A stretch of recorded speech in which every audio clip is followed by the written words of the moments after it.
کسی شخصیت کا نام اگر زندہ رہتا ہے تو وہ کسی خاص بناوٹی اور مصنوعی عمل سے ممکن نہیں ہے، اس لیے کہ مصنوعی عمل کی عمر بہت کم ہوتی ہے، یہ کچھ دن کے بعد دم توڑ دیتا ہے۔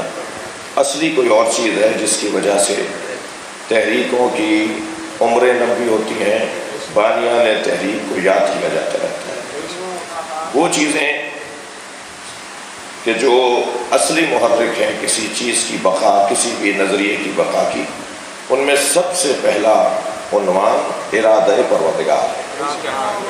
اگر اللہ چاہے گا تو یہ زندہ رہیں گے، اگر اللہ چاہے گا تو یہ نظریہ باقی رہے گا، اور اللہ چاہتا ہی نہیں ہے جب تک کہ بندہ خود نہ چاہتا، لہذا اس کو اپنے عمل میں سچا اور صادق بنانا اپنے آپ کو لازم ہوگا، جس کی بنیاد پر پھر اللہ کی چاہتیں بھی اس کے ساتھ ہو جائیں گی۔ پہلا سبب کسی بھی تحریک کی بقا کا وہ ارادہ پروردگار ہے۔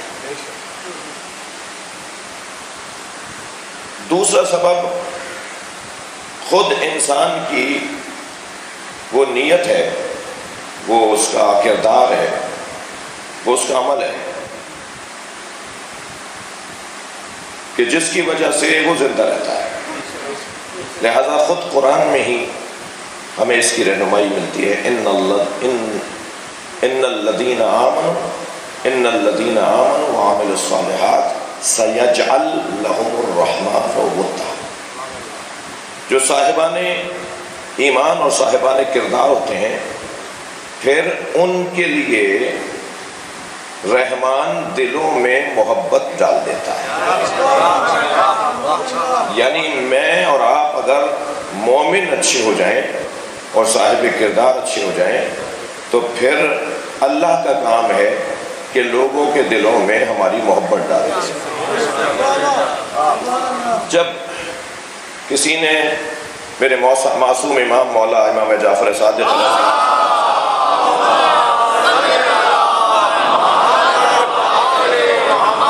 دریافت کیا کہ جتنی دشمنی، جتنی عداوت مولا کائنات سے رکھی گئی، اتنی اگر کسی اور سے رکھی جاتی تو خاندان کا نام و نشان بھی مل جاتا، کوئی ڈھونڈنے سے بھی اسے نہ پاتا۔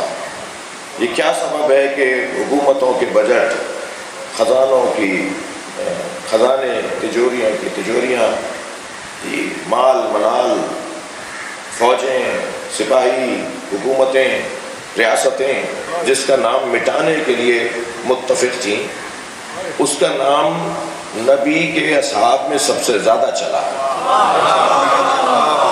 نبی کے چاہنے والوں میں، نبی کے ساتھیوں میں سب سے زیادہ جس کا نام چلا، کہ آج 1400 سال گزرنے کے بعد معتبر دانشوران اہل سنت یہ کہتے ہیں ما ورد فی حق احد من الصحابہ کما ورد فی حق علی بن ابی طالب، یعنی اتنا کچھ جس کے خلاف کیا گیا ہو، اتنا کچھ جس کے خلاف کوششیں ہوئی ہوں، ان کے لیے آج یہ اتفاق ہے کہ جو کچھ علی کی عظمتوں میں نقل ہوا ہے، بیان ہوا ہے، تمام صحابہ کو ملا کر بھی ان کی شان میں بیان نہیں ہے۔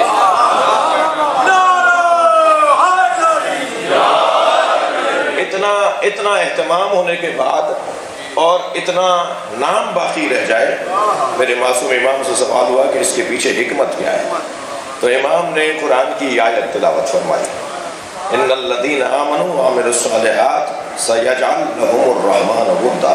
جو صاحبان ایمان ہوتے ہیں اور صاحبان کردار ہوتے ہیں، ان کے لیے رحمان دلوں میں محبت ڈالتا ہے۔ ساری دنیا بھی اگر ایک طرف ہو جائے تب بھی وہی کہ جس نے دشمنی کی ہوگی وہ آگے بڑھ کے کہے گا کہ جتنا میں علی کو چاہتا ہوں شاید ہی کوئی چاہتا ہے۔ مولا علی کی شہادت، مولا علی کی شہادت کے بعد توجہ چاہوں گا، مولا علی کی شہادت کے بعد حضرت ابن عباس کا سامنا ہوا عمرو عاص سے، اور آپ کو معلوم ہے، وقت نہیں لگاؤں گا کہ عمرو عاص کیا تھا۔ تو مولا ابن عباس مولا کے خاص شاگرد، مولا سے علم تفسیر سیکھنے والے، علم ادب سیکھنے والے. تو ابن عباس کو دیکھ کر کہا کہ علی کے بغیر کیسا لگتا ہے؟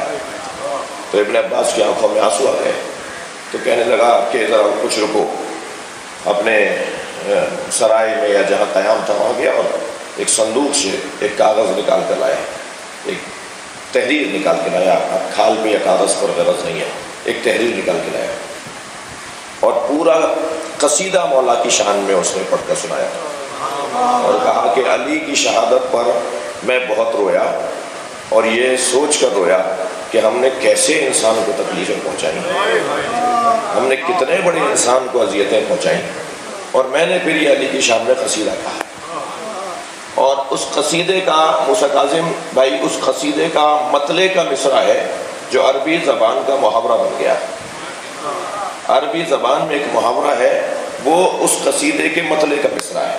الفضل ما شہدت، الفضل ما شہدت بہ العدا. فضیلت تو ہے ہی وہ جس کا اقرار دشمن کرے. صلوات پڑھیں محمد و آل محمد.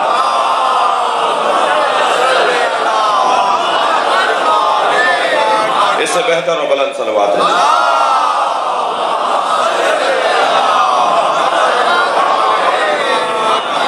تو اگر خلوص نیت، عمل صالح اور ایمان اور عقیدہ مضبوط ہو تو پھر چھوڑ دیں اپنا کام اللہ کے حوالے، کر دیں اللہ کے حوالے. وہ خود اہتمام کرے گا، وہ خود ہی انتظام کرے گا.